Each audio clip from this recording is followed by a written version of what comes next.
Welcome to another episode from EduExcel. Did you know that Lala Lajpat Rai, the fearless lion of Punjab, was not only a great freedom fighter but also a strong champion of co-education? At a time when society kept boys and girls apart, he boldly advocated for them to learn together in an atmosphere of openness and mutual respect. Rai believed that growing up separately made boys and girls less prepared for real life, often leading to misunderstandings and weaknesses. For him, co-education was essential to build confidence, break social barriers, and cultivate responsible men and women who could shape a strong modern India. Join us as we explore Rai's visionary ideas that still inspire educational reforms today. Ideal of co-education. Lajpat Rai visualized the practical benefits of co-education as far back as the turn of the 19th century. He felt that co-education could be instrumental in achieving the rapid spread of education, especially among women. He laid emphasis on the absolute desirability of giving up the antiquated idea of bringing up boys and girls in an atmosphere of isolation.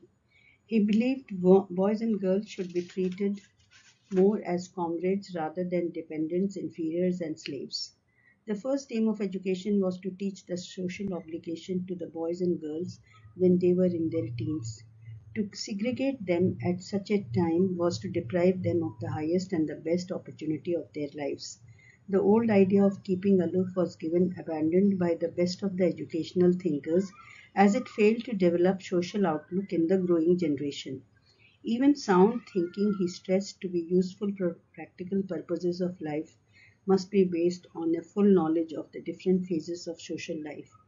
Since all life was social, a realization should be very much there that the best social thinkers of the world had been those who were brought up in full blaze of social conditions of their times.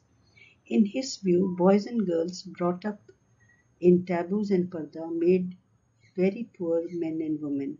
He approved the American system where boys and girls studied in the same schools and colleges from the kindergarten onwards. He found that mixing tended to refine the manners of the boys and added to the dignity of the girls, thus inculcating habits of self control in both.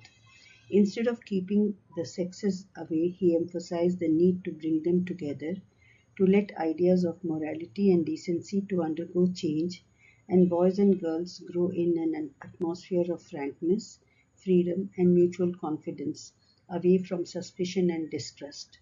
Advocating such ideas, he knew he was treading on delicate ground, for prejudice and sentiment accumulated by centuries of restricted life were all against it. The thing would come by degrees, but come it must, and come it would, be hoped. The system of educating boys and girls in isolation was pernicious and antiquated. It was not in keeping with the needs of the present day society. Moreover, it militated against the psychology of the boys and the girls. Accepting that needs of men and women differed in significant respects, he considered it highly detrimental if the education of the girls was mainly meant to instill in them the ideals of motherhood. We certainly want affectionate wives and good mothers, but women are more than that, just as men are more than affectionate husbands and good fathers, he said.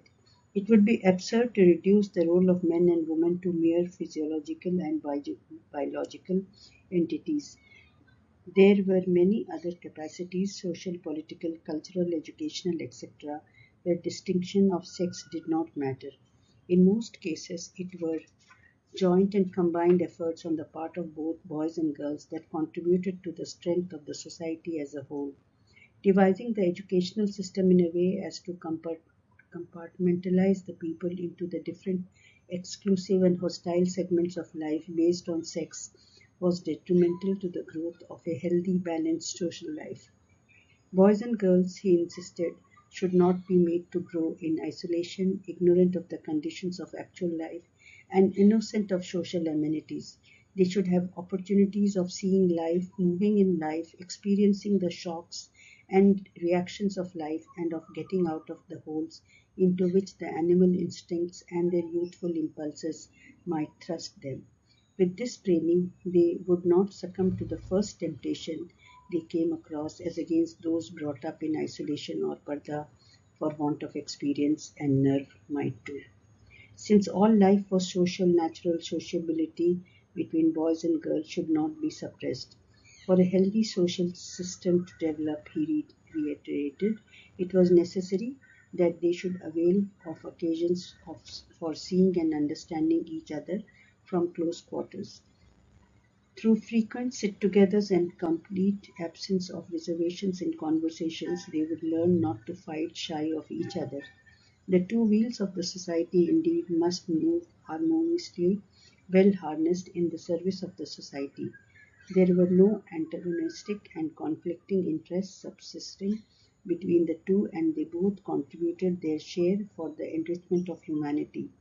Therefore, harnessing of both the sexes on such an educational level, he was convinced, could enable them to cast off their sense of separateness and aloofness, instill in them a sense of camaraderie and togetherness. This would lift them from the slough of despondency and decadence, evolve into a higher order of progress and fulfillment. It would help bind the boys and girls into the sense of partnership and comradeship, which developed only in an atmosphere. Lala Lajpat Rai's advocacy for co-education emphasized the importance of boys and girls learning together in an environment of mutual respect and openness, believing it was the key to building responsible, confident citizens and breaking down harmful social barriers. He saw co-education as essential to developing both character and equality within society, preparing young men and women for the realities of life and progress. The National Education Policy NEP 2020 echoes Rai's vision by promoting inclusive and equitable education, emphasizing gender equality and holistic development of all children. NEP 2020 encourages co-education and aims to create learning environments that foster collaboration, critical thinking, and mutual respect.